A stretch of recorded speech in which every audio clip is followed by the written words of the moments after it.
Folks, we will start in like 1 minute. We'll wait for people to join in.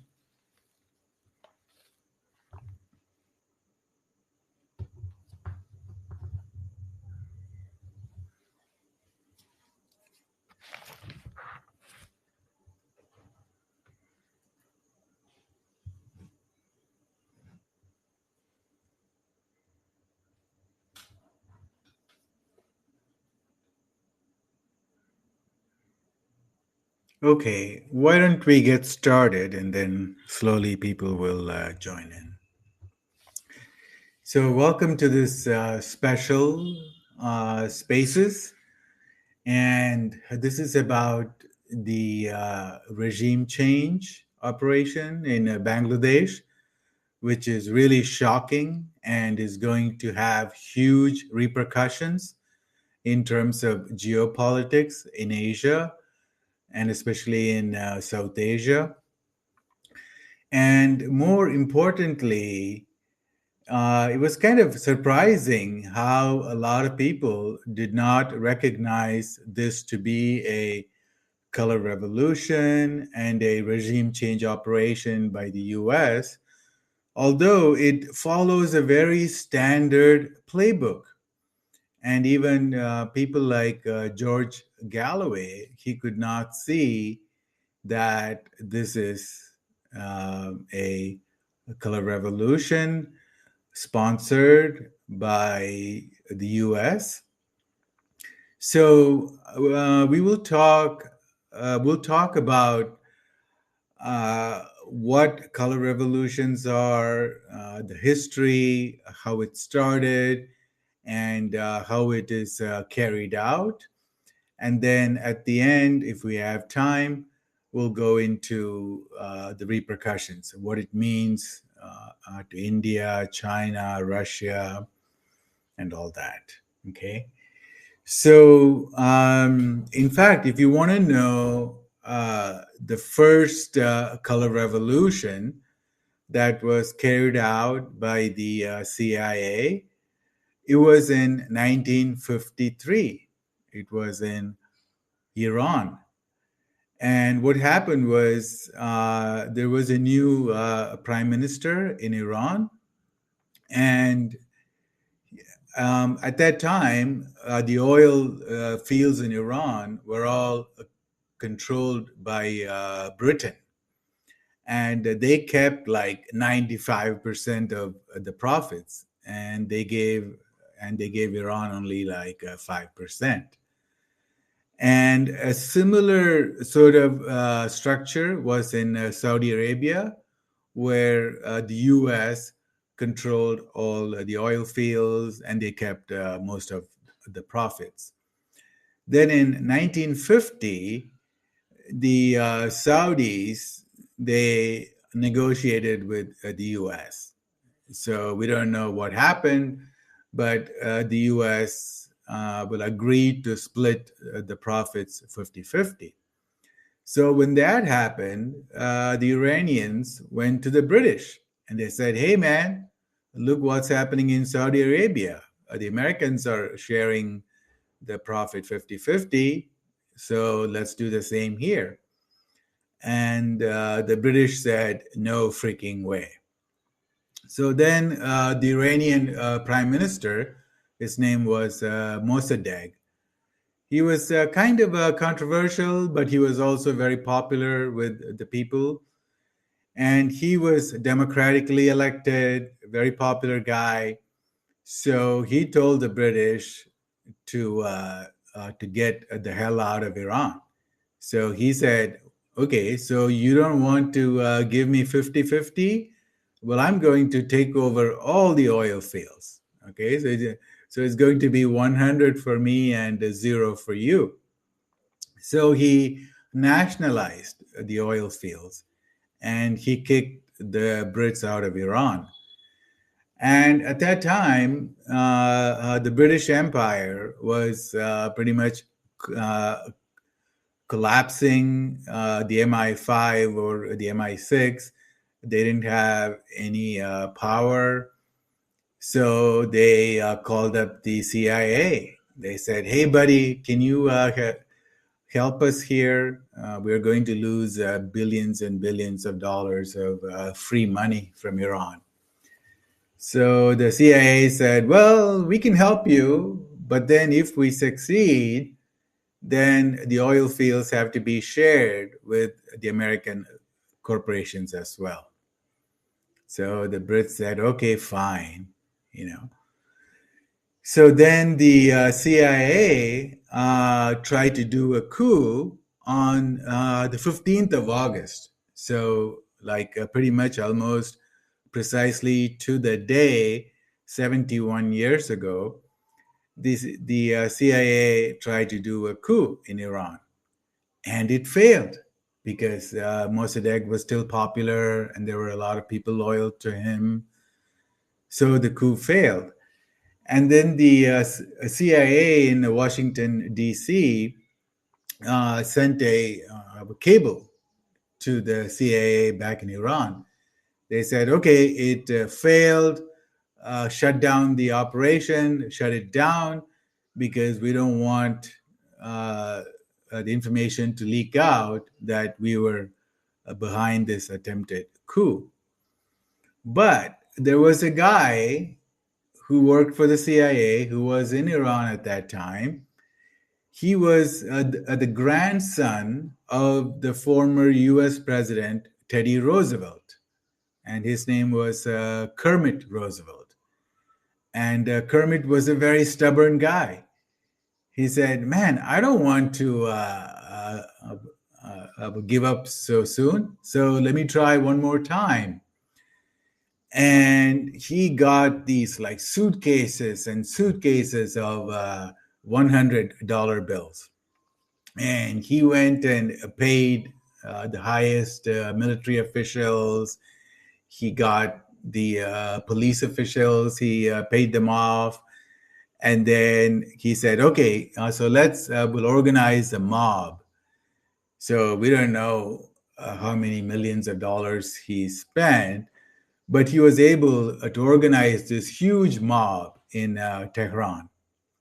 And this rented mob basically staged the coup, just exactly how it happened in, say, Ukraine in 2014, how it happened in Sri Lanka in 2022, and now how it happened in Bangladesh in 2024.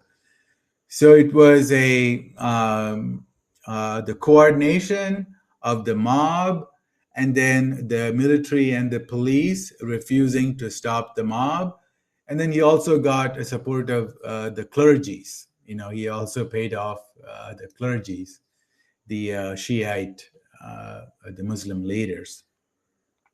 So then the U.S. Got the Shah back because the Shah had actually run out of the country. So he was brought back, and the U.S. Made him the emperor for life, and he stayed as the Shah until 1979. So this had nothing to do, obviously, with democracy or freedom. It was all about oil, right? But to the world, the narrative would always be, oh, the Iranian people rose up because they were not happy, and then they got rid of Mossadegh, right? So like that's how it works. So this will give you a good idea as to how the same narrative works everywhere. Now, interestingly, even though this color revolution was successful, I mean, at that time, there was no term as the color revolution. But even though this strategy worked, the CIA did not use the same for like another 30 years. But we all know what the CIA did for the next 30 years during the Cold War. They did a lot of regime changes all over the world, in Central America, in South America, in Africa, in Asia, and even like in Europe. sometimes the US did a regime change. So, for example, like in Greece, when the leftist government came into power, the US did a regime change. And same, like in Italy, the CIA used to carry suitcases and suitcases of dollars, and they would bribe all the people. They would go to the newspapers and they would plant fake news, like totally tabloid news, you know. So, like, if there are, like, say, two candidates, one is pro US and one is not so pro US. So then they would plant stories to demonize the non-pro US guy, right? So they would say, "Oh, he had an affair. He has a mistress." Right? So that was a big deal in those days. Okay, so now nobody cares, but they would do stuff like that. But the biggest regime changes and the most brutal regime changes all happened in the developing countries. So in that, it was very, very crude. So, for example, the CIA and the Pentagon, they would just bribe the military leader, right? And then the military guy would take over the country, and it would be a brutal military dictatorship. So this was all justified in the name of fighting communism. And in some countries like Guatemala in 1954, the CIA and the US military, they basically flew into Guatemala and they did a regime change by brute force. So that was one option. And then if you look at the Asian countries, like, say, Indonesia, the U.S. Found a brutal guy, and his name was Suharto, and so they gave him weapons and all kinds of, like maybe millions of guns, whatever he needed to kill the opposition. And he would kill all the labor unions. He would kill the farmers. He would kill the Catholic nuns. So whoever would stand in the way of the exploitation of the Indonesian land and the poor people. And then they would fly the dictator to the US or to Paris or to London, and they would sit around a huge a table, and there would be the CEO of Pepsi, CEO of General Motors, CEO of the tire company. What is it? The famous the tire company. So it's all the stuff, right? Like steel, aluminum, rubber, copper, tin, coal, oil, gas, and there would be all these CEOs. And then the dictator, a puppet leader, would just hand out. He would say, "Okay, Mister the rubber company, so you can have 1 million acres of the rubber trees, and General Motors, you can have the iron ore, you can have the aluminum, blah blah blah."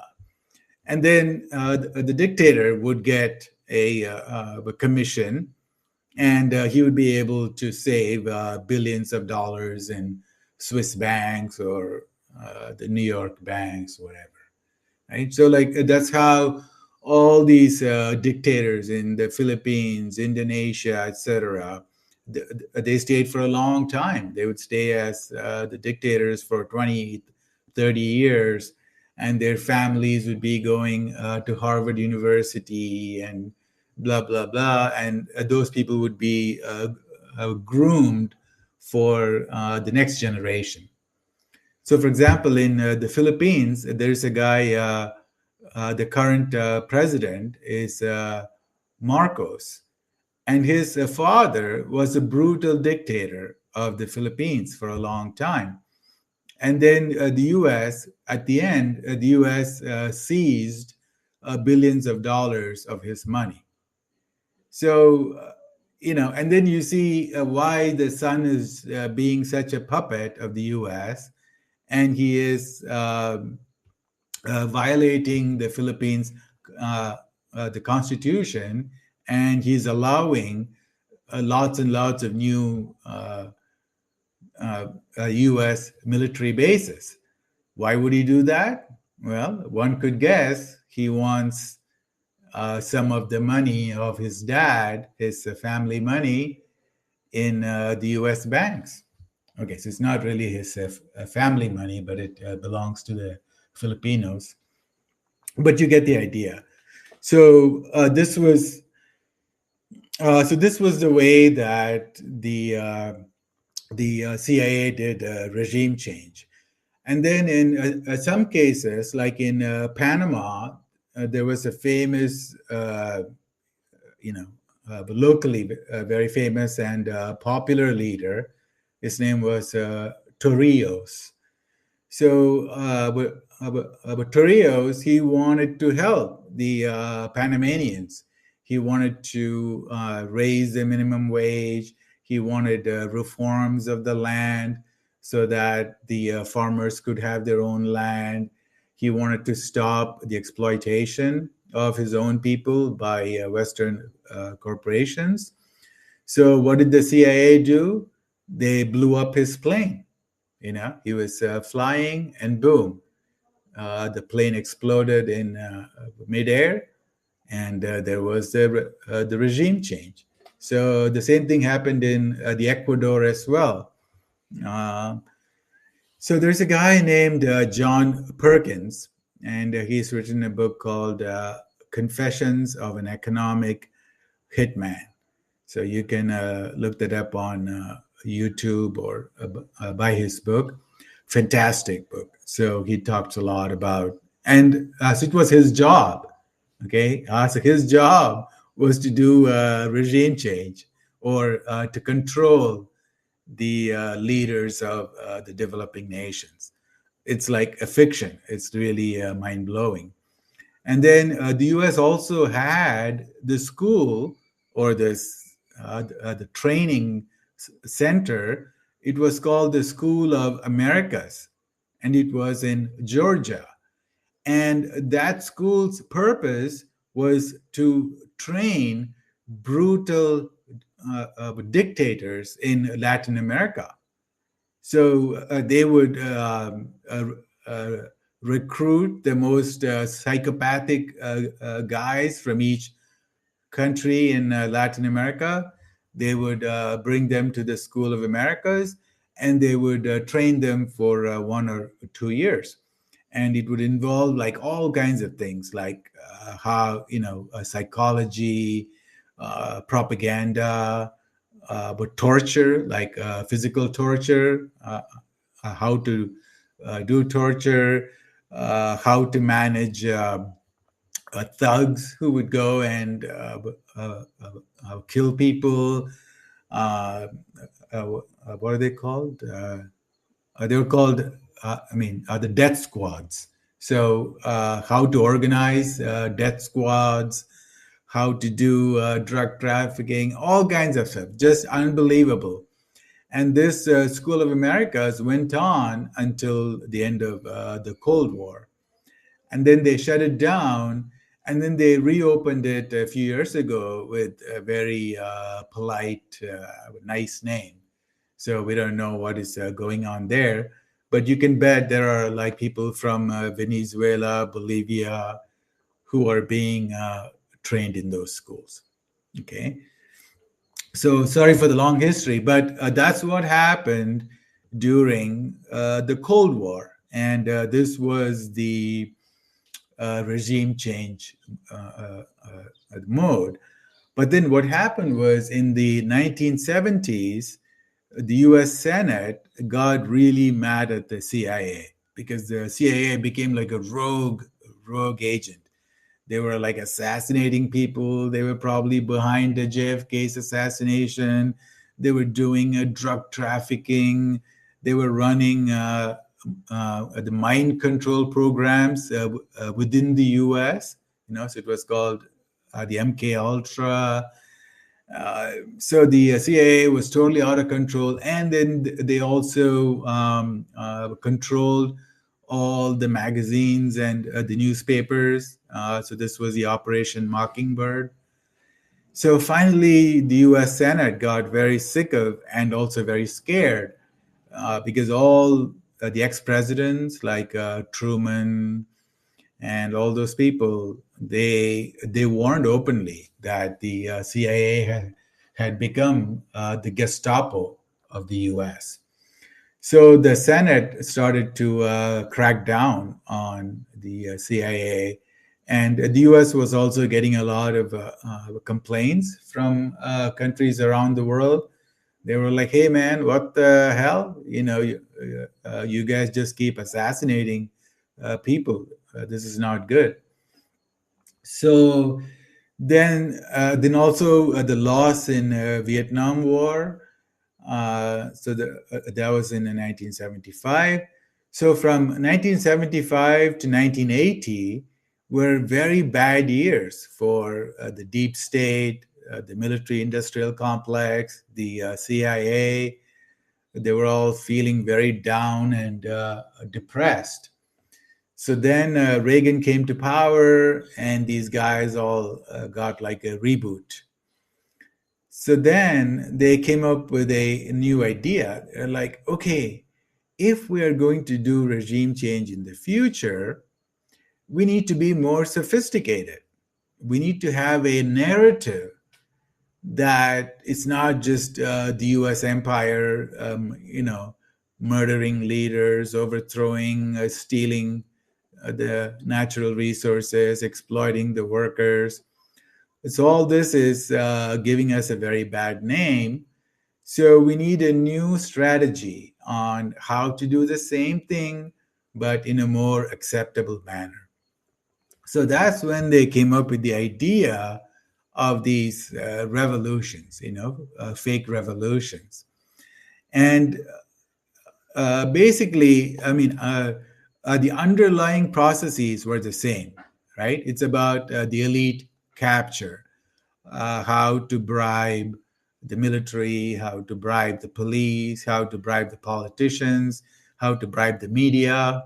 So those were the four, the military, police, politicians, and the media. Once you get the buy-in from all those four, then it's very easy to do a regime change.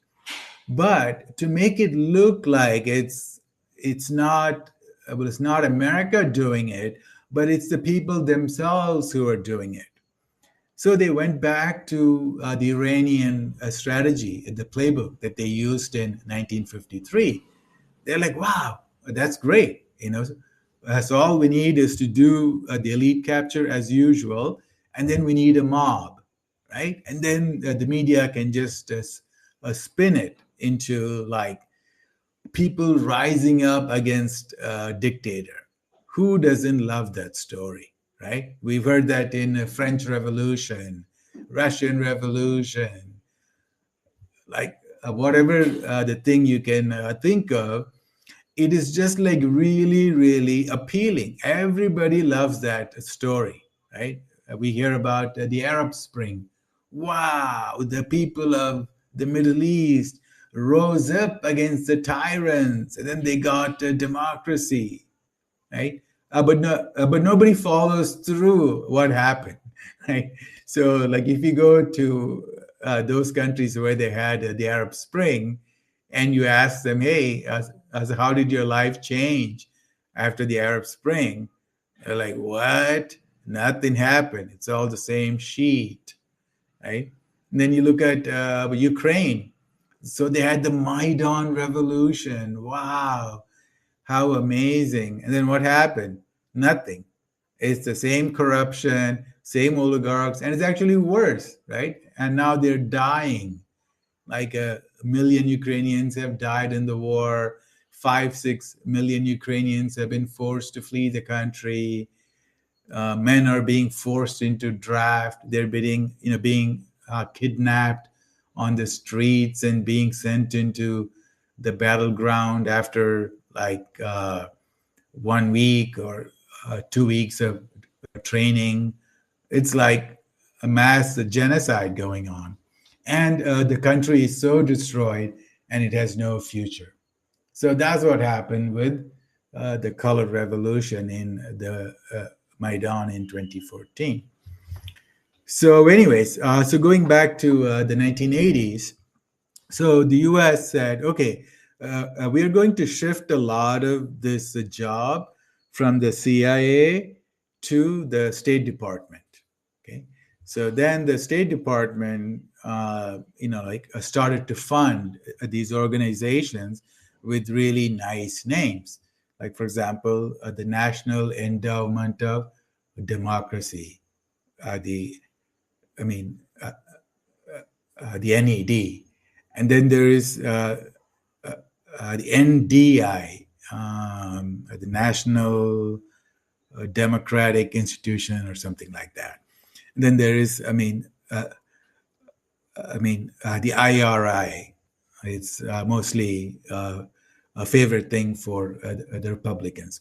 So they have all these, the organizations, and then soon they multiply, right? So now you have like 150 different such organizations, but they're all funded pretty much by the Congress, and then also some by the military-industrial complex, and then you have George Soros. So George Soros, he volunteered into this project, and this was great because so now nobody can blame the U.S. Government. They would think it's just like a maverick, a billionaire who wants to spread freedom, right? But he doesn't want to spread freedom. He works with the CIA, the deep state, and the hedge fund would be able to take over the resources of the countries where he's able to stage the color revolutions. So, for example, if when Ukraine fell in 2014, then George Soros is the hedge fund will get best deals for the oil fields, gas fields, whatever stuff they had, land, banks, media. So there's a lot to buy, and then Soros gets to reap all the benefits. So, but now we have the organizations that are funded by the Congress, and then we have George Soros and some other groups like that. So now what they do is they would go to a country, and these countries, they only operate in those countries that are not friends of the US, okay, that are trying to be independent. Like you will not find the NED supporting protests in France, right? No freaking way. So the French people, like the Yellow Jackets, they can protest for 3 years and they will not get 1 penny from the US government. Their protests will not even be covered by the mainstream media. They will be completely ignored, right? And if it really shows up, they probably will make fun of them. They'll say, oh, these white French people protesting, they must all be Nazis. They must hate immigrants, all these far right, like they would just make up stories to demonize them. And so the NED, NDI, IRI, they only work in the developing nations, and pretty much only in the developing nations where the country is not 100% pro-US, right? So these people, they they basically like create these sleeper cells, but they would all have really nice names. Okay, so it'd be like I mean, it's all like very wokeism. It'll be like women's cause, like in Nigeria, and there would be like women's cause, gay rights, or some freedom, democracy, justice. And then they would have all these people train in journalism, okay? And that's a huge one.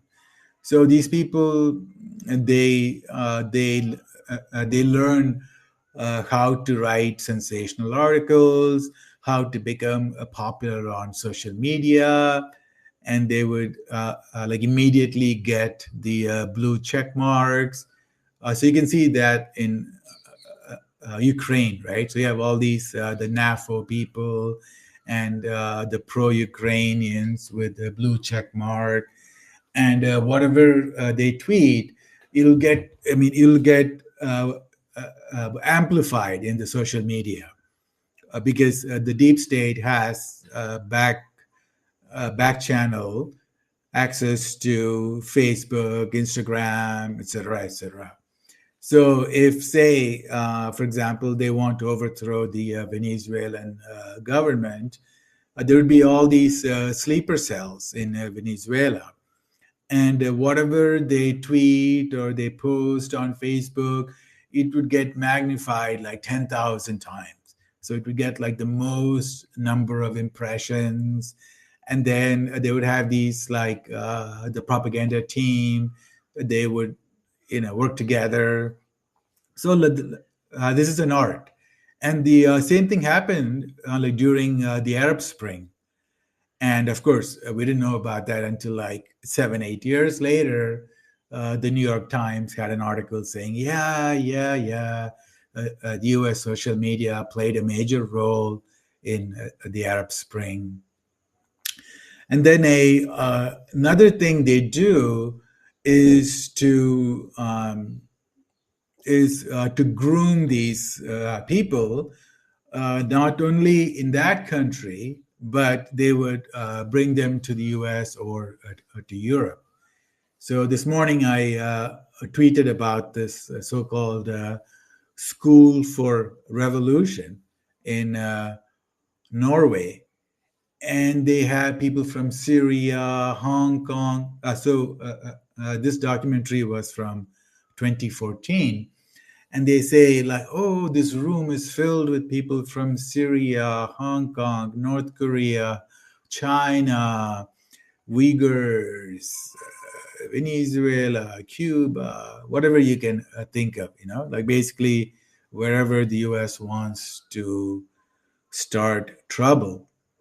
And these people, and it's like an art, okay, how to organize, how to create chaos, how to protest, how to organize protests. So if you have like say 10,000 people marching, then you need like some people who will take a lot of photos. Some people will have the medical supplies. Some people will provide cash. Some people will provide food, and then like there will be the organizers, how to look out for the police, where to escape, how to attack different areas, and what to attack. For example, like, oh yeah, like if we bring down if the metro station, that will cause a lot of problems. If we bring down the street lamps, if we break into the parliament, it'll have the huge impact in the media. And then like there'd be these violent groups, so if you look at these groups, like but 90% of them will be like patsies, just the normal people, the young people. Most of them it'll be young, so whenever you look at the color revolution, it'll be very young people, like from 17 to 25, right? And those are the easily brainwashed people.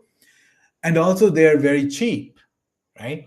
So, like if you go to Bangladesh, and for example, the NED gives a lot of money to the college in Bangladesh, like the Dhaka, the university, one of the biggest ones. So the NED gives them, like, say, $1 million per year, and that's a lot of money in Bangladesh, right? So that money would go to like very specific propaganda departments, like the political science department in Dhaka is the one that gets the most funding from the US. And then they're able to design the courses, which would all be like the US based, right? So they'll be talking about uh, freedom, democracy, checks and balances, accountability, transparency, justice, and all these buzzwords. So by the time these kids are in like their second year of college, they're like totally brainwashed with the US concepts. And then the leaders will get, like, say, $200 a month, right? And that is the median wage in Bangladesh. So for most of these kids, they're making more money than their father does, right? So you give a Bangladeshi sophomore or a junior $200 a month, he's going to work his ass off, right? He's going to be very busy on social media. He's going to be writing articles.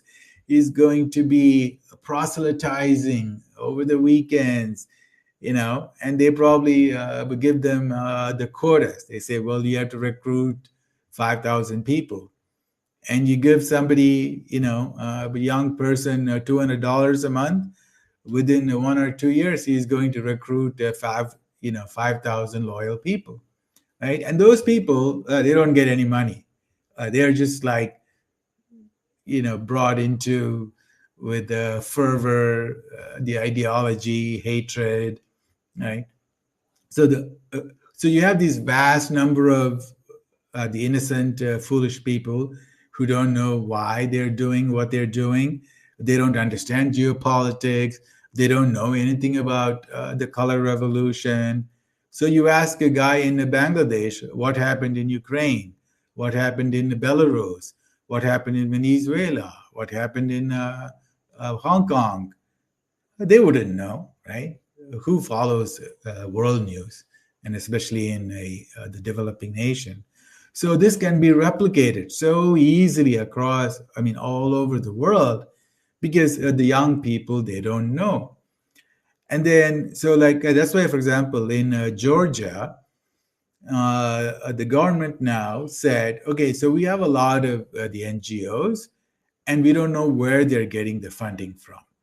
So they wanted to pass a transparency law that said that if the NGO gets over, like, say, 20% of their funding from a foreign source, then they should let the public know who's funding them, where the money is coming from. And well, interestingly, the NGOs, they started huge protests against this transparency. Okay, so these are the same clowns that always talk about transparency, and they would use the word transparency to fight against dictators. And then these people don't want to be transparent about where they're getting the funding from. Right? So this is like utter hypocrisy and utter corruption. And also, by the way, so like when they say, I mean, the NGOs, it stands for a non-governmental organization. But what it means is that it cannot be funded by the government where the NGO is based in. Okay, so like if the US created an NGO in, say, Thailand, right? And that country is full of Western NGOs. So if there is like an NGO in Thailand, that country, I mean, that NGO cannot receive any money from the Thai, the government. Okay, so that's why it's called non-governmental organization. But so here is the Orwellian the catch. They can get funded by the Western governments. So the Western governments are somehow not considered government in the NGO. So this is the regime change strategy, and they work like really patiently for long periods of time, right? So they work for like 2 years, 5 years, 10 years, 20 years. So they groom people. So, for example, if you take a look at Hong Kong, they groomed the children of Hong Kong who were born after 1997. So those people had like, so like by the time it was say 2019, when there was a huge revolution or the protests, so then those people would be like say 17, 18, 19, 20 years old, ready for that. And then so the US will change the textbooks. They will create a lot of the media, and then the propaganda comes at you like in all directions, right? So like some kid could be watching a Disney story of a cartoon, and it will have some subtle messages once in a while about fighting dictators, freedom, blah blah blah. Like all those woke, the liberal concepts will be squeezed in. So, like, if you really are like careful, and if you spend a day like with very very sharp eyes, then you can see how much the propaganda is like infiltrated in every sphere around us. It'll be like in the Netflix movies, it'll be in songs, it'll be in the news, social media, textbooks, like all over, right? So this is how they like really comprehensively work on the things. And like if you go to Google and if you search for something, the search results are totally rigged, right? That's, I mean, like they control what you see in like the first 10 pages. And 99% of the time, people don't go past the first page of the Google result. So think about yourself. Have you gone beyond the first page of Google search? Well, I don't. I mean, most of the time, people find what they want in the first page. So whatever that is like inconvenient will be pushed to like page number 40, 50, or just even banned. So Google search can just remove certain websites from their search engines. So, all right. So now back to, okay, so now we have some time. I'll spend 5 minutes on the Bangladesh, and then we'll go to questions. So, but knowing all this, you can see how it all happened in Bangladesh, right? So, like, if you don't know, right? So, the first thing you should do is to look at how the media has been covering the opposition over, like, say, the last year. And then you go look at the Time Magazine, Newsweek, New York Times, Washington Post, Foreign Policy, Foreign Affairs, CNN, yada, yada. And then you can see they were all supporting the opposition. And they were all talking against Hasina, the prime minister. So that's your first hint. Okay, so now there is like an organized, because there's no reason for the New York Times to care about what is happening in Bangladesh, right? So why would they write articles? And why would the Time magazine put the Prime Minister of Bangladesh on the cover page, right? Like 99.5% of Americans, they cannot even point to Bangladesh on a map. Like they wouldn't know that Bangladesh has 170 million people, right? So why would they do that? So that's like your first, the research step is to say, what does the U.S. media say about this leader? And then, well, if there is a color revolution, you will see a consistent pattern, 100%, and they all speak from the same hymn book, the same narrative, the same talking points, the same attitude. Okay, and then you look at what kind of the U.S. leaders have visited that country. Then you say, oh, Victoria Nuland went to Bangladesh last year in 2023. How interesting. We all know that wherever Victoria Nuland goes, there's going to be a regime change. So you're like, that's a big red signal. And then you read, and then you see like how the ambassador, the U.S. ambassador to Bangladesh, he spent all his time meeting with the opposition, meeting with the election commissioner. And he constantly talks about the importance of Bangladesh having a free and fair election. What kind of stupidity is that, right? I mean, do some other ambassadors, they do it in the US? So just imagine a Bangladeshi ambassador to the US. He is in Washington, D.C. or in New York, and he is constantly talking about fair and free election. Can you imagine? The US would not allow a single foreign ambassador to say stupid things like that. Okay? That person would be immediately kicked out of the US. But the US does it everywhere. The U.S. ambassadors are like oftentimes a CIA plants, CIA front, and all they do is like a regime change, work with the opposition.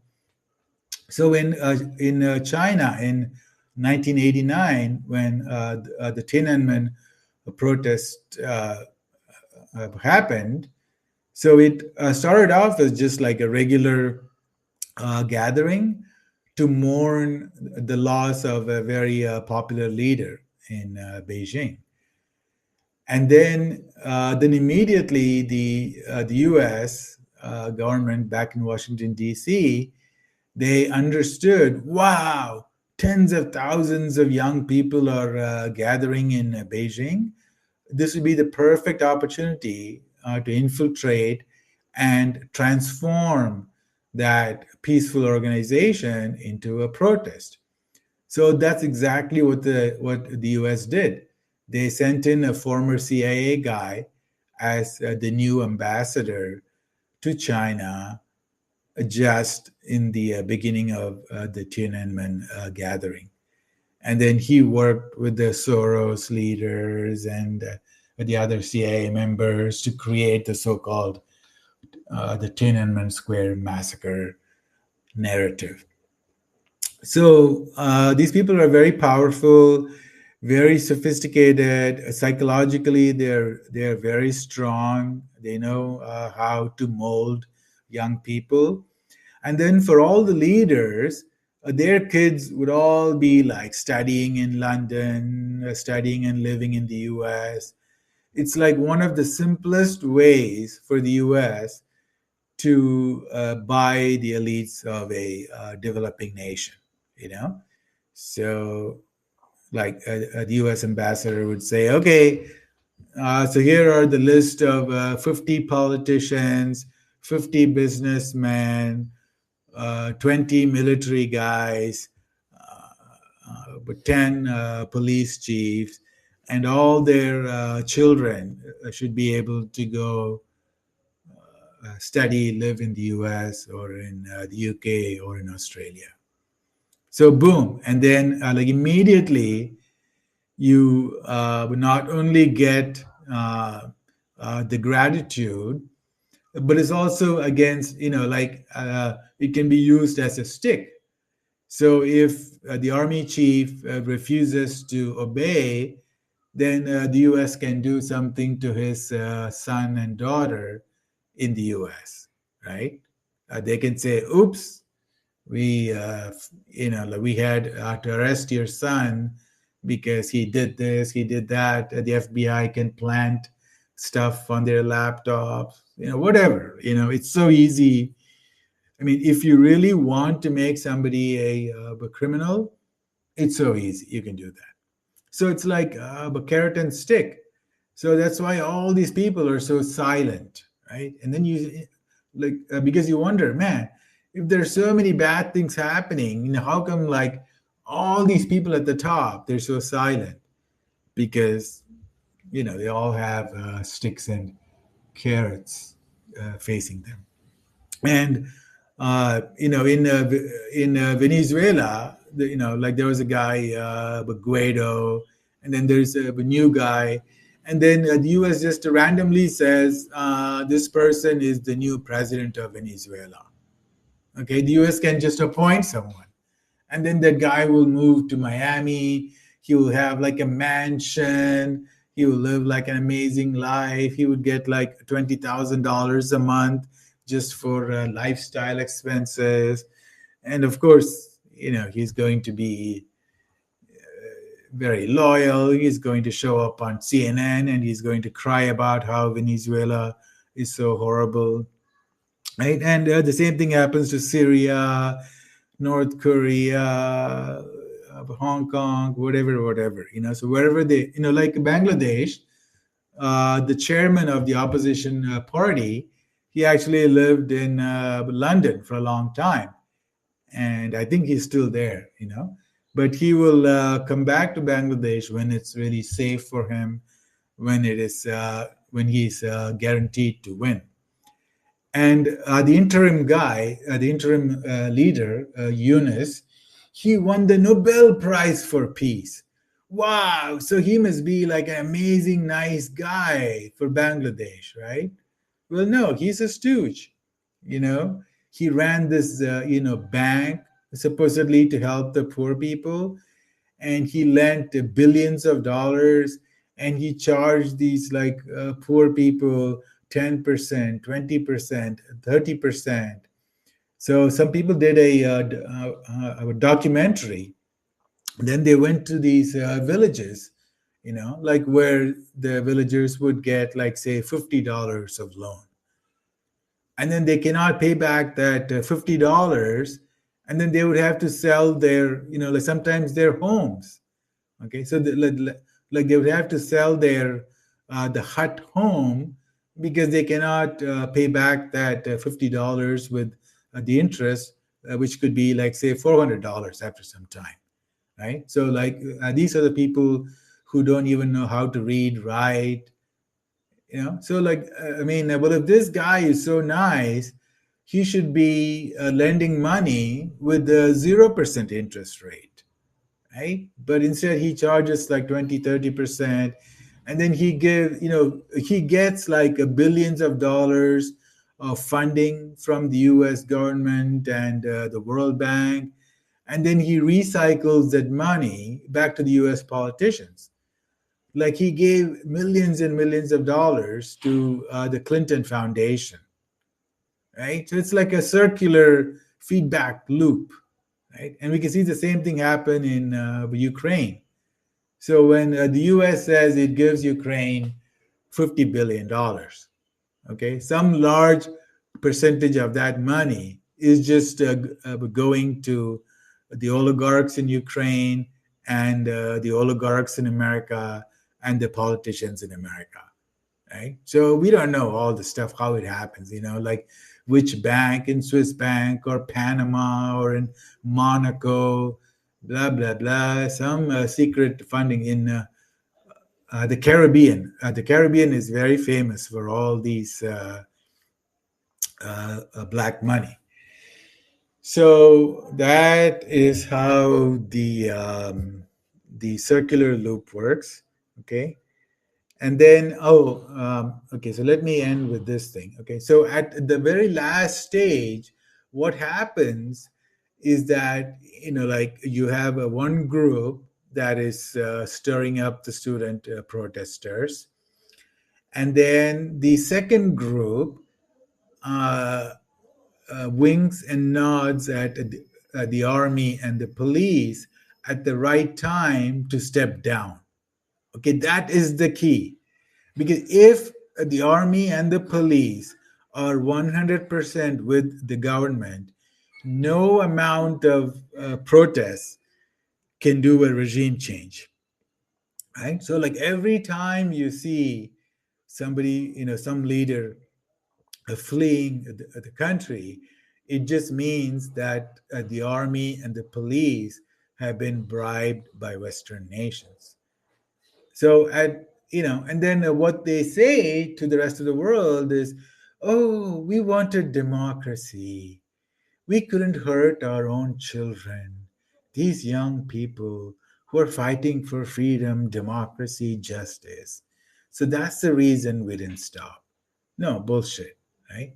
So that's how it happens. And then if the leader is lucky, they will get to escape the country alive. And if not, like say Gaddafi, then that person will face a brutal death, right? So Gaddafi and what happened in Syria are like one step further, right? So in Libya, it was like the color revolution, followed by NATO bombing, and then funding of the Al Qaeda. So in Syria, the color revolution for 1 year, it could not bring down the Syrian President Assad. So that's when, starting in 2012, the US worked with all the neighbors of Syria, like Saudi Arabia, Qatar, Jordan, Israel, Turkey. They all colluded and conspired to send like 150,000 jihadists from all over the world. And then all the weapons for the jihadists flew through, was land transportation through Turkey. And then some went through Jordan and so on. So, like, that is like the very last step when the color revolution doesn't work. Okay, so it's actually the last but one step. So if that doesn't work, okay, then they will make up shit like they did to Saddam Hussein, right? And then they will just lie blatantly. They will say, "Oh yes, chemical weapons, biological weapons, nuclear weapons. If we don't invade the country, it'll be the end of the world," right? So then the war comes. So did I miss anything? No. Okay. All right. So that's all I have to say. Let's open up for questions and feedback. And I hope you guys learned something interesting. Okay. So let's see. Request Realpolitik, Roman Buddhist.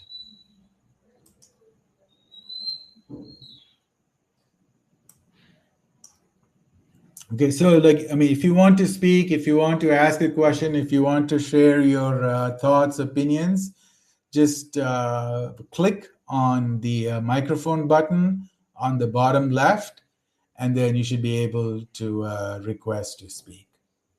Okay, so let's go with the Realpolitik first. Hey, Kantan, thanks. Really interesting talk. I am actually from Bangladesh. So I've been listening to your take on this issue. Had a couple of questions for you. So, you're mentioning that this was a color revolution. Now, in terms of a color revolution, there's been a lot of young people who were killed by the regime in the beginning, before they demanded the resignation of the government. The protests were peaceful. It started off with demand for reform, which then escalated as a result of some missteps by the existing regime, the previous regime in Bangladesh. So, my question to you would be, since that happened, in Bangladesh, people didn't get any support from anyone. That included the US, UK, Canada, and India, of course, backs the regime in Bangladesh. And China has a policy of non-interference. They've always remained neutral. And as the new interim government came into power, they were like, yeah, you know what? We are ready to work with the people of Bangladesh, no worries. So really, my question revolves around some proof from your end on this being a color revolution, one, provided there's been a lot of speculation in the Indian media, as famously we call it Gobi media, right? You would be familiar with that term, where they initially obviously said it's ISI and China funded. Then later on, the prime minister came out and said it's American funded, with the previous prime minister's son from the United States saying it's ISI funded again to Indian media. So really, my question to you is, what do you make of all this? I know you've made some bold claims about this being a color revelation. I'm usually a big fan of your takes. I think they're pretty good, and they're on point regarding Venezuela, Cuba, Ukraine. I think one of the claims you made is Bangladeshis don't agree with those takes. We agree with that. We completely agree. We stand with Palestine. We stand with the global resistance. We understand the politics of the global South. I think it's a pretty big take to say that young people in Bangladesh don't understand that. They're fully aware of what's happening globally. So just from my end to you is, just give us some examples and some proof and some information, apart from, Victoria Nuland just landing there a couple of months ago, or somebody else, visiting. Those state visits are fairly standard. And can you talk a little bit about India's role in this, where they have trying to exercise geopolitical power in the region, and they've done so famously in Nepal, in Sri Lanka, in Maldives, and just want to get your take on this. Thank you. Okay, so when did you join this Spaces? Like 15-20 minutes ago. Yeah. Okay. So, but I would recommend you replay that, because I spoke for an hour, and I don't want to go through all of that. So, so please replay this Spaces when you get a chance, and then if you have any questions, let's touch base on Twitter again. Okay, so let's go with, the RKS. So go ahead, RKS. Yes, hello. Can you hear me? Can you hear me, yes. Mr. Kantan? Yes. Hi. Hi. Good evening, everyone.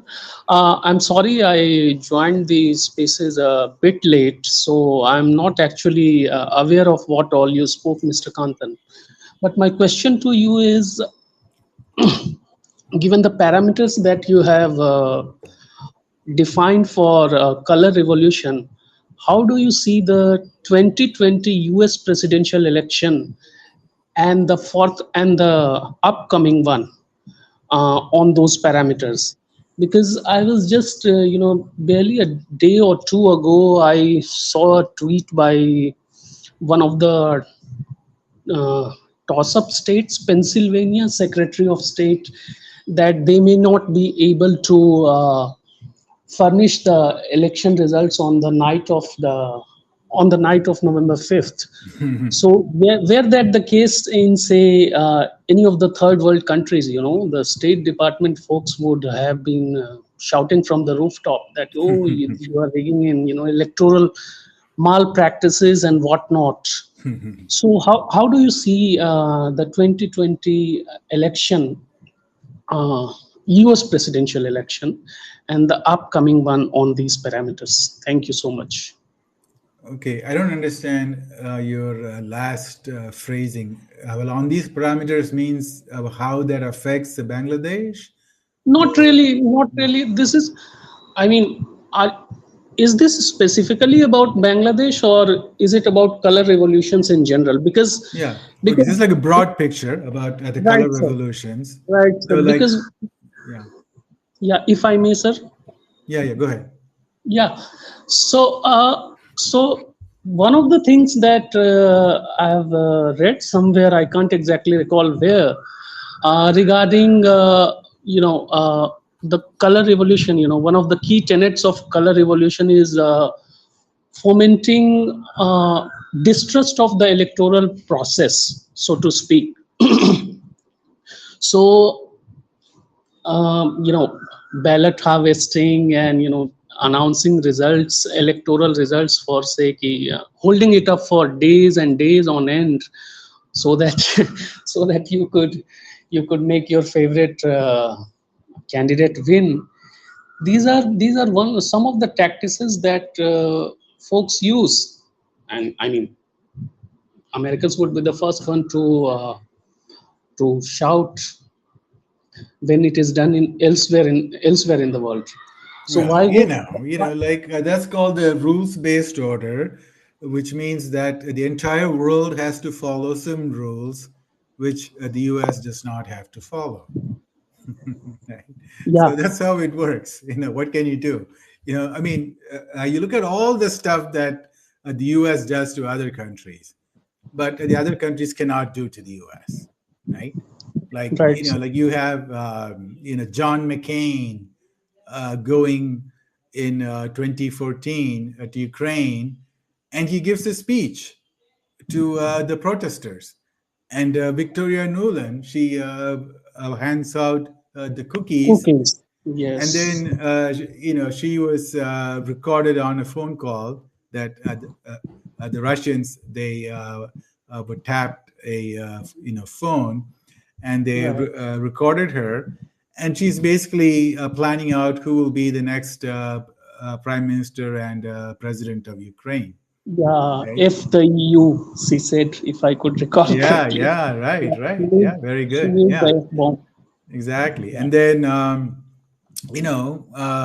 John McCain and Lindsey Lindsey Graham, Graham, they yes, go to Ukraine, so many times, and then they say, "This fight, well, your fight is our fight, and we are going to start a fight with Russia. We're going to start a war with Russia in 2017."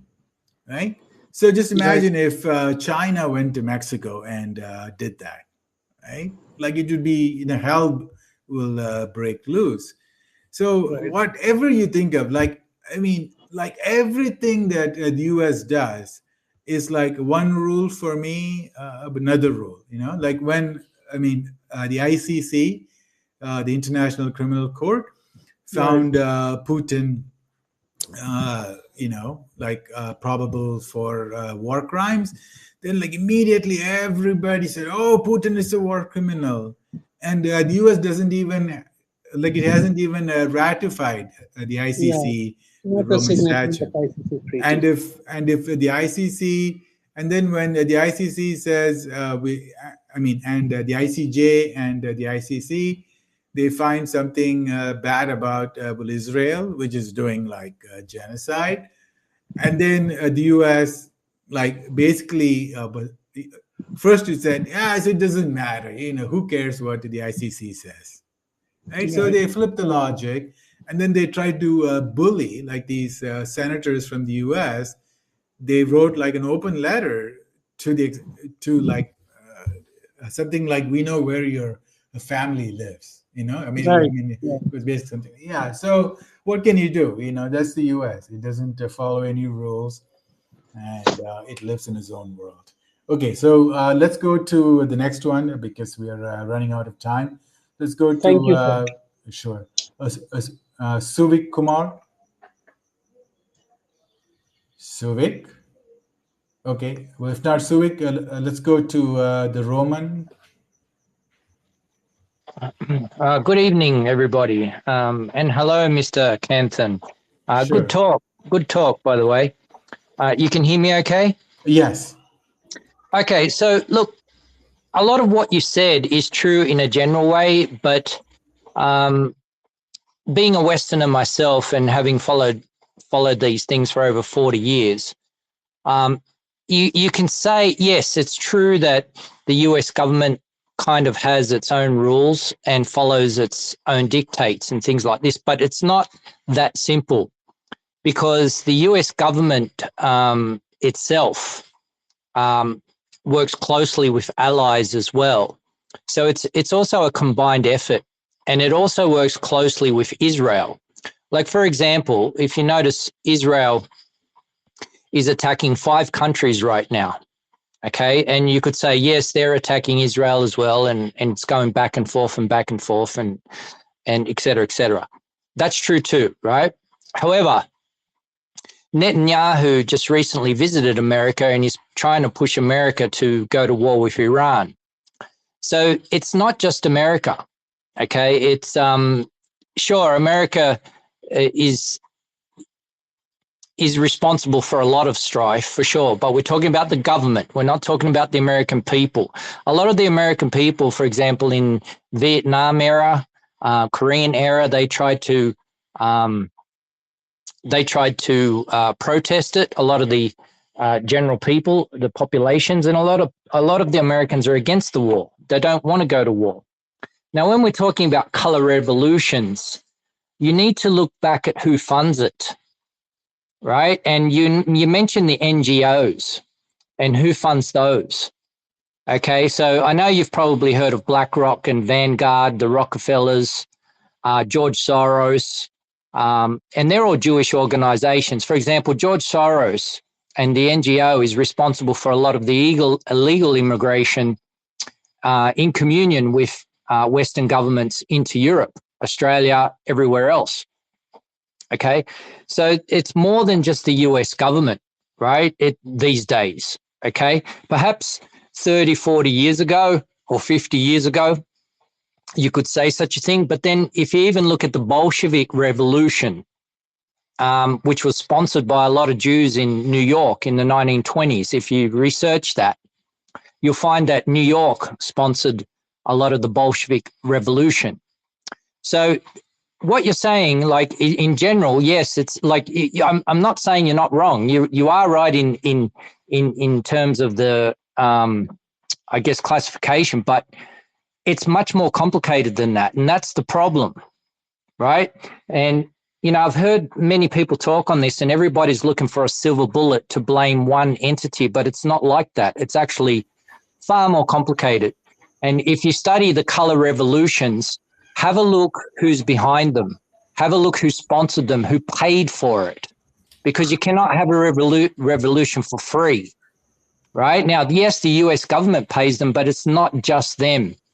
There have been families who sponsor these revolutions. Like, for example, the Rothschilds had a lot to do with setting up Israel in 1948 in Palestine, right? So these are some things I think I just wanted to point out, and, I'll leave it there. And it's really good to meet you, and it was really nice to hear a well-balanced discussion from you, Mr. Canthan. Hopefully, I'll talk to you again one day. Thank you very much for letting me talk on your space. Thank you. Sure. Yeah, that's a good point. A lot of the times we only focus on the hammer that comes and bangs us on the head, but we don't see the arm that holds the hammer, right? So we may get mad at the U.S. empire, right? So like we get mad at Victoria Nuland, but we have to figure out who is behind Victoria Nuland, and then you have to go step by step. And then, like, for example, we say George Soros, but it's not George Soros, right? George Soros has a boss, or he reports to some cabal. And that cabal, they tell Soros what to do. And we don't know who that cabal is. So we blame Soros. And the Roman is right. So when we blame the U.S. Government, we have to keep in mind that there are people above the government that. Sorry to interrupt. I'm the Roman Buddhist. I'm actually a Buddhist monk from Australia. Oh wow! Yeah. And my parents are Italian, so that's why I call myself the Roman Buddhist. Oh, It's a new ideology for Rome. Just kidding. I like that. Yeah. So sorry. So I don't know. So like you can look at some Buddhist philosophies, and then you can see that there's something above us all. Okay, very good point, Roman. All right, so who's next? We tried to add a Suvik, but he keeps dropping out. Okay, all right, so going once, twice, thrice. All right.